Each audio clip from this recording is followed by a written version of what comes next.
और सामने वाले को समझ में नहीं आया और छोड़ के चला गया समझो, तो उसके बाद का आप जीवन देख लेना ज्यादा सुखदायक होता है कि नहीं।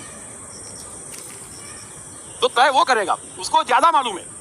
आपके मन का सत्य आपकी आत्मा के निकट है, सिर्फ हम उसको रोकते हैं क्योंकि हमने तय कर रखा है कि इससे बिछड़ना नहीं है, ये चीज तो चाहिए ही चाहिए, ये परिग्रहण है, इस चीज के बगैर तो मैं जी ही नहीं सकता, मकान ऐसा ही होना चाहिए। हम तय कर रहे हैं और तय कर रहे हैं इसलिए मन के सत्य में नहीं रह रहे हैं, है ना, बरोबर है। तो हमें मन के सत्य में रहना है तो सकामी हो जाएंगे आप, क्योंकि मन का सत्य कभी इच्छा के साथ जा ही नहीं सकता। आपने बहुत अच्छा सवाल किया, इसलिए मैं सवाल का पक्षधर हूं, क्योंकि साइकोलॉजी को समझने के कई तरीके होते हैं। आप पूछेंगे मेरे को स्पॉन्टेनियस समझ में नहीं है और फिर उनको याद भी नहीं है कि कोई मेरी प्रेमिका है, कोई मेरी पत्नी है, कोई मेरा राज्य है, मैं द्वारकाधीश हूँ, कुछ भी नहीं है। तो जब आप किसी से पूरे के पूरे मिलते, मन होता तब मिलते, उस मुलाकात को भगवान भी कहता कि कुछ मजा आया, अमर हो गई वो मुलाकात। तो एक बार मिलो लेकिन मन से मिलो, बेमन से मिलते, उसके वहां फंक्शन में जाना पड़ेगा, अरे मन है नहीं, फिर ऐसे 2000 लोग इकट्ठे होते, ऐसी खराब फ्रीक्वेंसी होती है कि पूछो मत आप खुद देखना। तो आपकी फ्रीक्वेंसी, आपका ऑरा बहुत बढ़िया हो जाएगा अगर आप मन के सत्य के साथ रहेंगे। कोई गड़बड़ नहीं होगी, आपकी इज्जत बढ़ेगी, आपको प्रेम ज्यादा मिलेगा, आपको मजा ज्यादा आएगा। और फिर भी कुछ होगा तो ले जा, और क्या, जाने दो। मन के सत्य में है या नहीं है, मन के सत्य में रह रहे हैं या ईगो बीच में आ रहा है, उसको सेंसिटिवली ठीक तरह से कैसे परखें, उसका याद देखो, जब आपके कोई बात मन के सत्य में होगी तो आपको उसके अलावा दूसरी कोई बात नहीं होगी, है ना। आप ये नहीं सोचेंगे कि ये करूंगा तो क्या होगा, ये करूं या ना करूं, ये करना अच्छा है कि बुरा है, ये पाप है कि पुण्य है, ये सामाजिक है कि असामाजिक है, आप कुछ भी नहीं सोचेंगे तो वो मन का सत्य होगा। और जैसे ही मन के सत्य के साथ रहना शुरू करेंगे कि भीतर के सारे जो गहरे मन है, जिसे हम शक्तियों के केंद्र कहते हैं, वो जगना शुरू हो जाते हैं और वहां से आपकी प्रज्ञा आपको ऑटोमेटिक चलाना शुरू करती है। ऑटोमेटिक उस जगह पर चलाती है कि जहां पर आप कल्पना नहीं कर सकते कि होना चाहिए वो हो जाता है, तो हम कहते हैं सुख। और जो नहीं होना चाहिए वो हो जाता है तो कहते हैं दुख। इसका मूल क्या है? इसका मूल इतना ही है कि हम तय कर रहे हैं कि क्या होना चाहिए और क्या नहीं होना चाहिए। थोड़ा सा इसका मूल समझ लेना। अब जब तक हम तय कर रहे हैं तब तक बराबरी पे सुख और दुख रहने, इससे कभी छुटकारा नहीं है। थोड़ा इस बात को समझ लेना। और हर एक के सुख दुख की परिभाषा अलग है ना।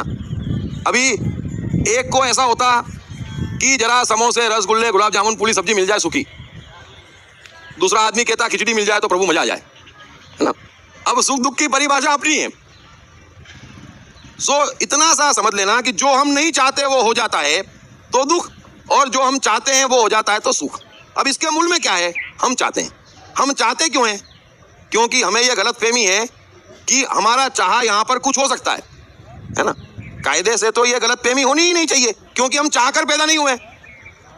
अगर कोई मनुष्य चाह के पैदा हुआ है, खुद तय किया है कि मैं इस तारीख को इस माँ के पेट से बाहर निकलूंगा, टक, तब तो मैं उसको छूट देता हूं, तू जीवन में भी सब तय कर चल, तू चाह।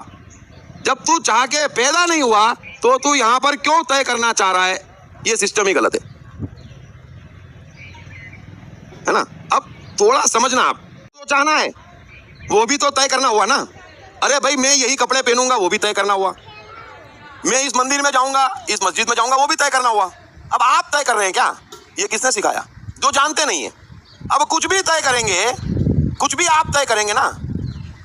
आपके परमात्मा ने आपको भेजा मंदिर, वो तो कभी भेजेगा नहीं, ये आप ही जा रहे हैं क्योंकि आप ही तय कर रहे हैं। अब आप तय कर रहे हैं कि ऐसा हो जाना चाहिए मेरे जीवन में, आप ही तय कर रहे हैं कि दूसरे को ऐसा व्यवहार करना चाहिए, आप ही तय कर रहे हैं कि दुनिया में आग लग जाए, मेरे को एक बार भी बीमार नहीं होना है ना। दुनिया में आग लग जाए, आप ही तय कर रहे हैं। हजारों बच्चे मारे जाएं, मेरे बच्चे को छींक भी नहीं आना चाहिए।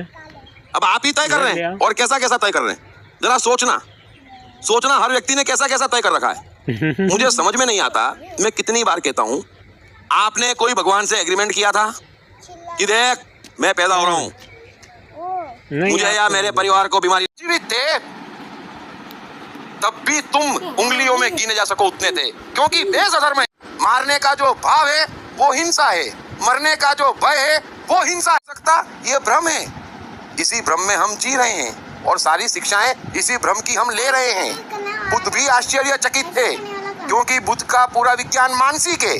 तो बुद्ध भी बार बार अपने शिष्यों से कहते थे कि वर्तमान कर क्या रहा है, ये कह क्या रहा है, ये शरीर कहाँ से आ गया। अगर शरीर को उठा के मैं मंदिर में बिठा दूंगा तो धर्म कैसे हो जाएगा। अगर शरीर को मैं भूखे रखूंगा, कांटों पे सुलाऊंगा, चाहे बिस्तर पे सुलाऊंगा मखमल के, तो क्या हो जाएगा। इस बात को समझना आ जाएगा।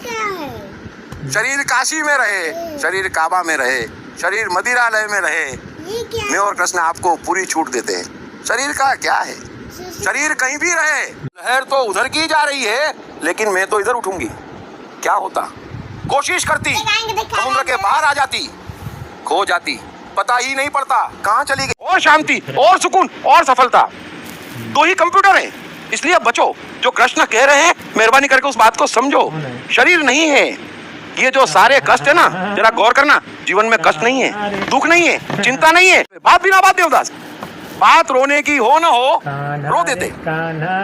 हम सलामत हैं हर हाल में, हमें टेंशन नहीं पालना इतना। जो कल बिछड़ना है वो आज बिछड़ गया।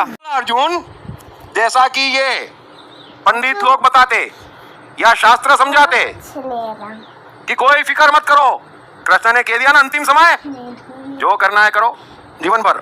खूब ईर्ष्या करो, खूब चोरियां करो, खूब बदमाशियां करो, खूब स्वार्थ पालो, अंतिम समय हम आपको गंगा जल दे देंगे, है ना? अर्जुन भी कहेगा ठीक है, जब आप कह रहे हैं कि अंतिम समय बूंद का विचार न करें और समुद्र की तरह सब कुछ जानते हैं कि ये मैंने जो अंतिम समय बोला, नियम तो यही है, लेकिन इसका अर्थ मनुष्य गजब गजब निकालेगा, है ना? और निकाला है और उसी में जी रहे हैं, उसी को मान रहे हैं। अतः कृष्ण स्पष्ट करते हुए अर्जुन से कह रहे हैं कि अर्जुन, एक बात और समझ ले कि यह मनुष्य अंत काल में जिस जिस भी भाव को स्मरण करता हुआ शरीर का त्याग करता है, वो वही भाव होते हैं जिनमें वो जीवन भर रहा है। होगा, स्वर्ग मिलेगा, नर्क मिलेगा, मेरे खानदान का क्या होगा, ऐसे राज्य से क्या लाभ। अरे ये कौन है तय करने वाले, जरा बता ना, ये कौन है तय करने वाले? फिर वही बात युधिष्ठिर कहता है महाभारत के युद्ध में, मैं तो झूठ नहीं बोलूंगा, शास्त्रों में लिखा है। कृष्ण कह रहे उन शास्त्रों को छोड़ और तेरा शास्त्र सुन और मेरा शास्त्र सुन, झूठ तो बोलना ही पड़ेगा, है ना? तो हमारा शास्त्र तय करता है, इस बात को समझ लेना। दुनिया का कोई व्यक्ति किसी को कभी कुछ करने को नहीं कह सकता, न किसी ने कहा है। और ये जो जहां उनको हर मनुष्य की आत्मा स्वयं की नजर आ रही है, तो वो कह रहे हैं कि मेरे परायण होकर, बड़े ध्यान से समझना इस श्लोक की टर्निंग, क्योंकि यहां से कृष्ण जो हाइट पकड़ रहे हैं तो 18वें अध्याय तक नहीं छोड़ेंगे। ये बेमतलब के सवाल पूछ रहा है और टालने की कोशिश कर रहा है, लेकिन बोलते बोलते खो गए। तो कृष्ण कह रहे हैं कि मेरे परायण होकर, मेरे यानी जो खड़े हुए कृष्ण नहीं, मेरे परायण होकर यानी अपनी आत्मा के परायण होकर तू ध्यान में बैठ जा। अर्थात स्वयं को रोक सकने की क्षमता। अब आप कहेंगे जब आगे बढ़ना है तो स्वयं को रोकना क्यों? विकास के विज्ञान में संयम का ज्ञान बहुत ही आवश्यक है। 4 पग आगे बढ़ना हो तो 1 पग पीछे हटने का साहस ही संयम है। संयम अपनी इंद्रियों पर, अपने आकर्षणों पर, अपनी इच्छाओं पर। कभी सोचा है नदी की गहराई में जाने के लिए सांसों को रोकना पड़ता है, पर्वत पर चढ़ने के लिए अपने पांव को रोकना पड़ता है। यही संयम होता है। यदि गहराई से देखेंगे तो आप पाएंगे कि लक्ष्य को पाने के लिए संयम होना सबसे अधिक आवश्यक है। संबंध बड़ा ही विचित्र भाव है ना? हम जीवन में आगे बढ़ते हैं अपने संबंधियों के लिए। हम परिश्रम करते हैं ताकि वो प्रसन्न रहे जिनसे हमारा संबंध है। परंतु कभी कभी ये आवश्यक हो जाता है कि जिनसे हमारा संबंध है उन्हें रोका जाए, उनके मार्ग में बाधा डाली जाए। अब आप कहेंगे कि ये कैसी बात है? जिनसे हमारा संबंध है, जिनसे प्रेम,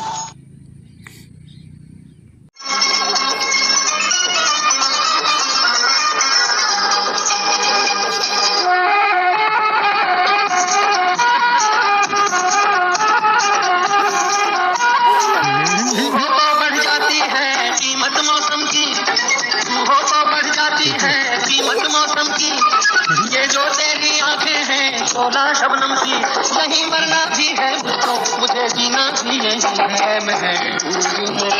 महबूब मेरे, महबूब मेरे, महबूब मेरे, तू है तो दुनिया कितनी हंसी है। जो तू नहीं तो कुछ भी नहीं है महबूब मेरे।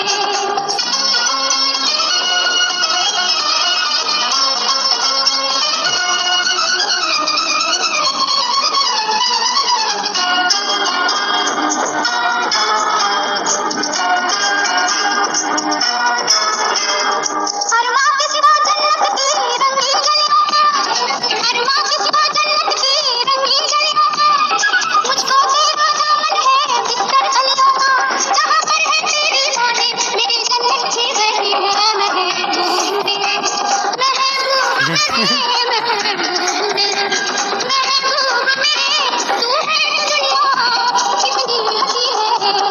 तू नहीं तो कुछ भी नहीं है महबूब मेरे।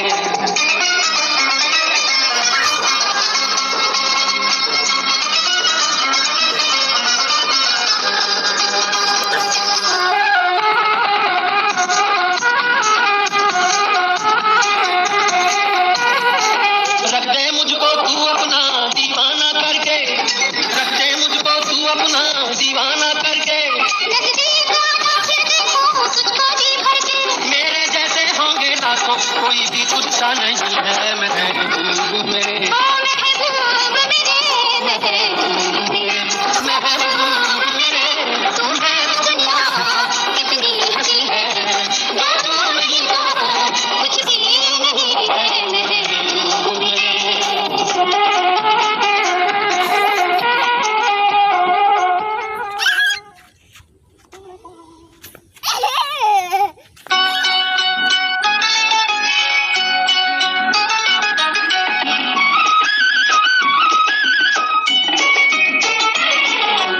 मिलती है जिंदगी में मोहब्बत कभी कभी, मिलती है जिंदगी में मोहब्बत कभी कभी, मिलती है जिंदगी में मोहब्बत कभी कभी, होती है दिलबरों की इनायत कभी कभी, होती है दिलबरों की इनायत कभी कभी।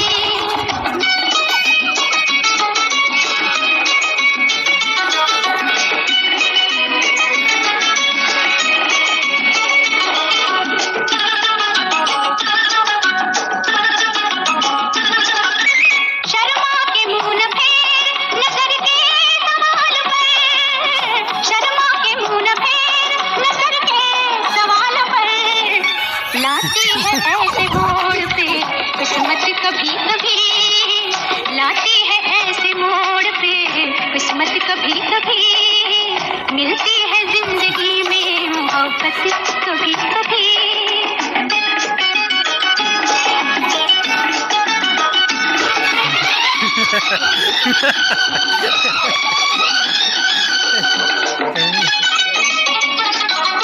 खुलते नहीं है रोज दरीचे बहार के, खुलते नहीं है रोज दरीचे बहार के, आती है जाने मन ये कयामत कभी कभी, आती है जाने मन ये कयामत कभी कभी, मिलती है जिंदगी में मोहब्बत कभी कभी।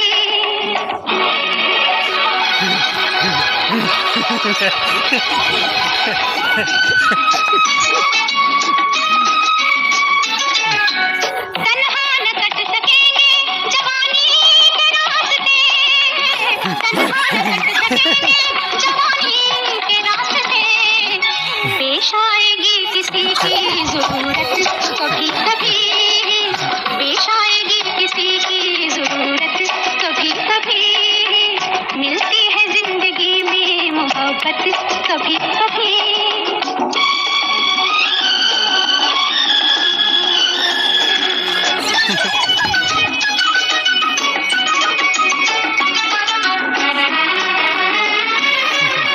फिर खो न जाए हम कहीं दुनिया की भीड़ में, फिर खो न जाए हम कहीं दुनिया की भीड़ में, मिलती है पास आने की मोहलत कभी कभी, मिलती है पास आने की मोहलत कभी कभी, होती है दिलबरों की इनायत कभी कभी, मिलती है जिंदगी में मोहब्बत कभी कभी, मिलती है जिंदगी में मोहब्बत कभी कभी। कर लिया पापा को।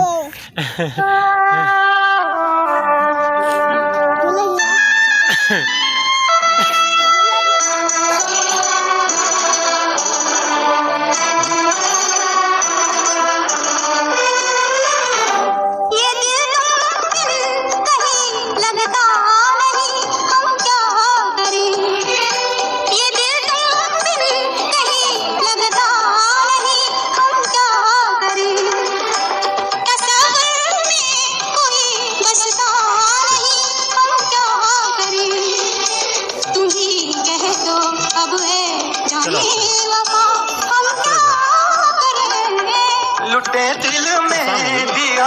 चलता नहीं हम क्या करें तुम्हें कहे तो हम है जाने अदा हम क्या करें ये दिल तुम बिन नहीं लगता हम क्या करें रे मेरे गीत रे ओ मेरे मित्रवा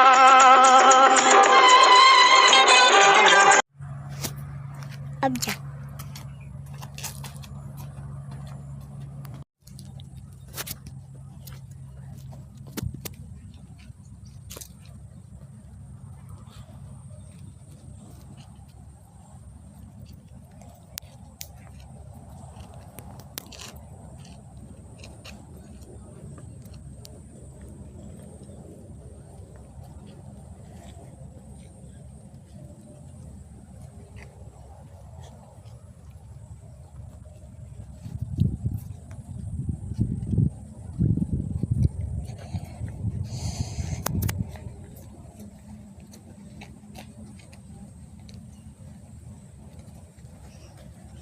ये छोटा सा फर्क समझ लेना।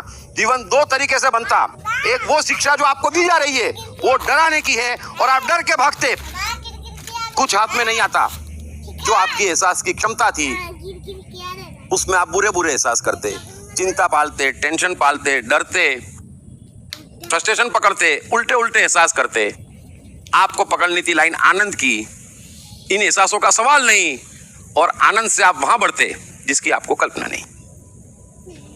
साइकोलॉजिकली एक चीज और समझ लेना कि जैसे ही मनुष्य डर पकड़ता है कि हाथों हाथ उसी मात्रा में वो लोभ पकड़ता है। ये आपकी अपनी बात है, बड़े गहरे में भीतर देखना। दिक्कत क्या है, इतनी भागादौड़ी मचा रखी है जीवन में कि हम अपने सिस्टम को ही नहीं पहचानते कि हम क्या पकड़ते उसका हमारे पे क्या असर होता, हम क्या करते उसका जीवन पे क्या असर होता। ये देखने की किसी को फुर्सत ही नहीं है। कोई शांति से बैठता नहीं, कोई शांति से बैठने देता नहीं। लेकिन जो मनुष्य भय पकड़ता वो हाथों हाथ लोभ पकड़ता। लोभ का साइकोलॉजिकल अस्तित्व नहीं है। ये समझ लेना, साइकोलॉजी में लोभ नाम की चीज नहीं है। ये भय पकड़ने के कारण कब अंबर शौक मनाता है, जो बीत गई सो बात गई और जो आई नहीं वो बात क्या हुई।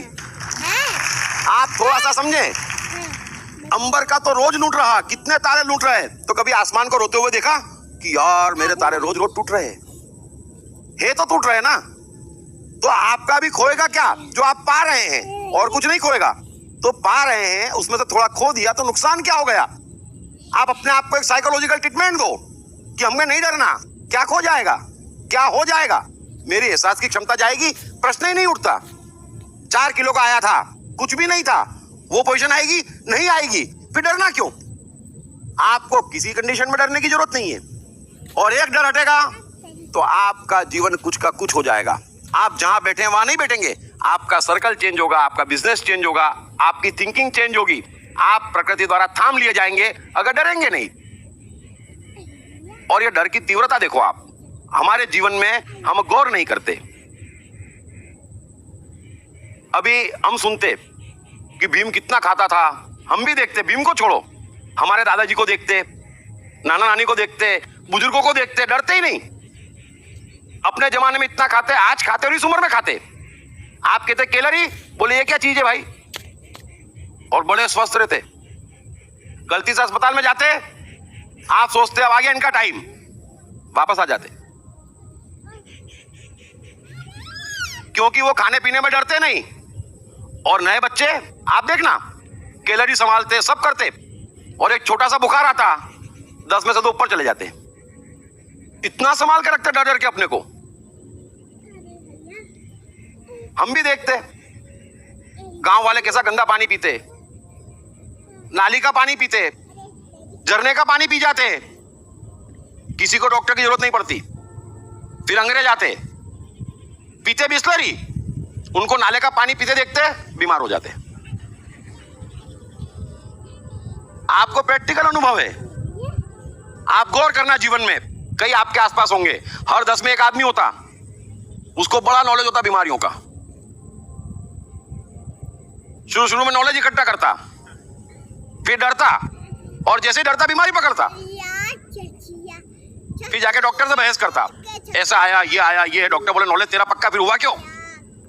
नॉलेज क्या करेगा? आप डरते। आप जीवन में गौर करना कि डरने की फ्रीक्वेंसी बड़ी फास्ट है। जैसे ही आप डरते, वो चीज आपके सर बोल के दस्तक देती, आपके सर पे चढ़ जाती और तबले बजाती। और जो डरता नहीं उसको कुछ होता नहीं। इतनी खतरनाक फ्रीक्वेंसी है डर की। और पूरी दुनिया में बिक क्या रहा? आपको सिखाया क्या जा रहा? डर और लोभ और धड़ल्ले से बिक रहा। आप देखते नहीं। आपके जीवन की 50% ऊर्जा, आपकी 50% कमाई ये डराने वाले और लोभ पकड़ाने वाले ले जा रहे हैं। बड़ी दुर्गति है। एक तो डर दिमाग में ठसा दिया, आप डर गए, डरने के कारण आप गलत जगह पहुंच गए और गलत जगह भी फिर गलत लोगों के हाथ में पड़ जाते। पूरी एजुकेशन सिस्टम एक डर का फैलाव है। और ऊंचे कोर्स और ऊंची स्कूल और ऊंची क्या है? चौथी से पांचवी जाने के लिए 10 लाख रुपए जाएगा तो चौथी से पांचवी और ऊंचे कोर्स और नए कोर्स। ये डर का फैलाव है, ये लोभ का फैलाव है। एक तावीज, दूसरी तावीज, एक अंगूठी, एक क्रॉस, एक ज्योतिष, फैलाव है। और आप नहीं देते, आप लूटते चले जा रहे। नेता कोई नारा पकड़ा देता, बड़ा लोभ आता। आहा, पंडित कोई मंत्र पकड़ा देता, बड़ा लोभ आता। हर जगह आप देखना कि भय और लोभ से आप लूटे जा रहे हैं। आपकी मेहनत की कमाई का शोषण हो रहा है, लेकिन उस पे भी आपका ध्यान नहीं जा रहा है। इतने डर गए हैं कि आवाज ही नहीं निकलती। आपको समझ में नहीं आता। 1 रुपए के नारियल के 100 रुपए ले जाते, आपको समझ में नहीं आता। अरे नारियल इतना पवित्र था तो अपने ही सर पे फोड़ देते। क्यों बड़ी मेहनत पड़ती है आपको? एक तो डर के मारे पहले ही जीवन में बर्बाद हुए पड़े हैं। कोई एडिसन आइंस्टाइन नहीं हुए हैं, कोई अंबानी बिल गेट्स नहीं हो पा रहे हैं। और ऊपर से जो थोड़ा बहुत है वो भी इनको दे आते। कोई डराने वाला चाहिए, कोई लोभ पकड़ाने वाला चाहिए। ले जा ले जा ले जा।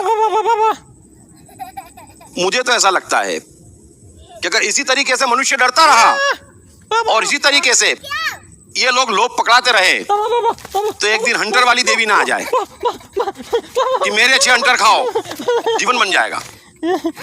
और आश्चर्य नहीं, आदमी उसके पास जाए, 500 रुपए दे और बोले हंटर मार, मेरा भला हो जाएगा। पंडित लाफा प्रसाद आ जाएंगे।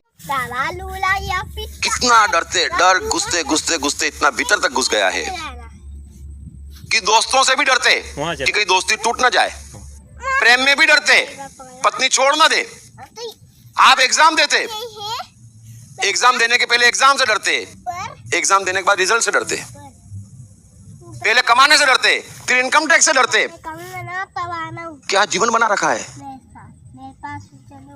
और आप गौर नहीं करते कि अब प्रेम जीवन से गायब हो गया है। थोड़ा गौर करना है, आपकी अपनी बात है। अब भय बिना प्रीत नहीं जीवन का नियम हो गया है। जिससे आप जितना डरते उससे उतना प्यार जताते। ये भी कमाल हो गया है। आज के बाद आप गौर करना, ईमानदारी से गौर करना। मैं ईमानदारी सिखाता, हम अपने भीतर जाके कि आप प्रेम किससे जता रहे? जिससे आप डर रहे। जो पत्नी जितना चिल्लाती उसका पति उतना उससे प्रेम जताता। सबका अनुभव है। जो चुपचाप बैठी रहती, छोड़ो ना यार, क्या है, परेशान नहीं करे, फिर क्या, कोई प्रेम जता नहीं रहा। जिससे आपको डर है, जिससे आपको लोभ है कि ये बॉस है, ये बड़ा आदमी है, ये कुछ बना सकता, ये कुछ लूट सकता, आप उन्हीं से प्रेम जता रहे हैं। ये तो दुर्गति है, ये तो गिरावट की हद हो गई। हमारा प्रेम भी उनसे जिनसे हम डरते, तो जीवन में बचा क्या? प्रेम करने यहां पर भेजा था भगवान ने, उसको भी हमने डर में कन्वर्ट कर दिया। अरे आपका भगवान से रिश्ता भी भय और लोभ का हो गया है। जरा गौर करना आप। अगर आपको डर ना हो और आपको लोभ ना हो तो कोई आदमी भगवान के पास नहीं जाएगा। भगवान भी भय और लोभ, प्रेम भी भय और लोभ। अब इतनी विकृतता हम जीवन में ले आएंगे और फिर सोचे कि हम सुखी क्यों नहीं हो रहे, हम सफल क्यों नहीं हो रहे, जीवन में आनंद क्यों नहीं आ रहा? आएगा कहां से? एक डर ने सब कुछ लूट लिया। मनुष्य भीड़ में खड़ा होता, आप गौर करना। डर के मैं छोटे छोटे साइकोलॉजिकल कारण बता रहा हूं और डर के छोटे छोटे साइकोलॉजिकल परिणाम बता रहा हूं कि मनुष्य भीड़ में क्यों खड़ा हो गया। हिंदू, मुस्लिम, सिख, ईसाई, बौद्ध, ये सब भीड़ है। मनुष्य भीड़ में क्यों खड़ा हो गया? क्योंकि डरा हुआ है। ये भी कमाल है। ये समाज, ये गोत्र, आप मनुष्य हैं, आप अकेले हैं, आपको भीड़ में खड़े रहने भेजा किसने है? अगर भीड़ में ही खड़े रखना था तो भेड़ नहीं बनाते था भगवान तुमको। हम भेड़ बन गए डर के मारे। भीड़ खड़ी है और भीड़ का उद्धार नहीं हो रहा। भीड़ का उद्धार हो नहीं सकता क्योंकि भीड़ डरों की रहती। भीड़ तो थे, आप पहले भी एहसास थे, आप आज भी एहसास हैं, आप कल भी एहसास रहेंगे।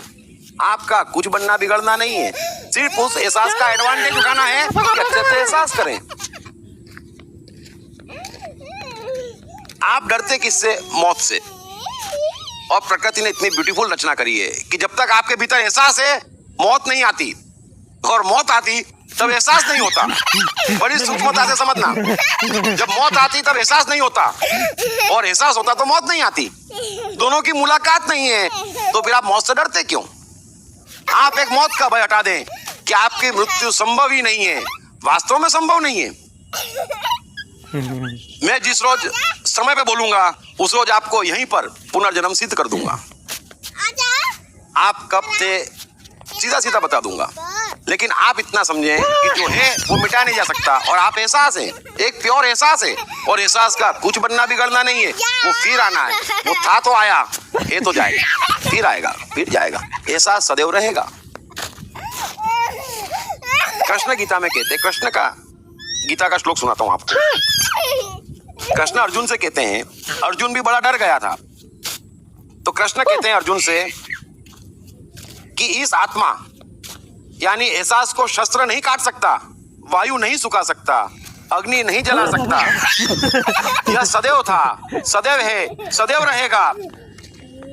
जैसे मनुष्य पुराने वस्त्र को त्याग कर नए वस्त्र ग्रहण करता है, वैसे ही यह जीवात्मा पुराने शरीर को त्याग कर नया शरीर ग्रहण करता है।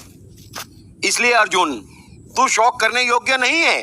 तू जो चिंता कर रहा है अपने मरने की, तू जो चिंता कर रहा है कौरवों के मरने की, अपने गुरुजनों के मरने की, वो तेरी चिंता जायज नहीं है, क्योंकि मृत्यु संभव नहीं है। शरीर की मृत्यु होती, जीवात्मा फिर जन्म लेती। लेकिन अर्जुन बुद्धिमान है, तो कृष्ण कहते आगे, बड़ी अच्छी बात कृष्ण कह रहे हैं। लेकिन यदि तू इसे जन्मने और मरने वाला समझता है, यदि तू इसे जन्मने और मरने वाला समझता है, तो भी तू शोक करने योग्य नहीं है, क्योंकि जो मरने वाला है वो तो मरने ही वाला है। तो कंडीशन आप कोई भी लगा लीजिए, अगर आप मरने वाले हैं तो मरने ही वाले हैं, चिंता की बात नहीं। अगर आप नहीं मरने वाले हैं तब भी चिंता की बात नहीं। तो भय क्या है? आइदर कंडीशन में समझना कि आपका साइकोलॉजिकली बड़ा, आप अपने आप को ट्रीटमेंट दो। मैं आपको कह रहा हूँ आपके अंदर तक घुसा दूंगा कि आप डर हटा दो। कोई भी कंडीशन मान लो, कृष्ण ये नहीं करेंगे ऐसा है, कृष्ण करेंगे ऐसा माने तो भी चिंता की बात नहीं, ऐसा माने तो भी चिंता की बात नहीं। इसलिए आस्तिक नास्तिक, जन्म पुनर्जन्म, ये आपकी समस्या नहीं है। आपकी समस्या मौत होती या नहीं यह भी नहीं है, आपकी समस्या मौत का भय है।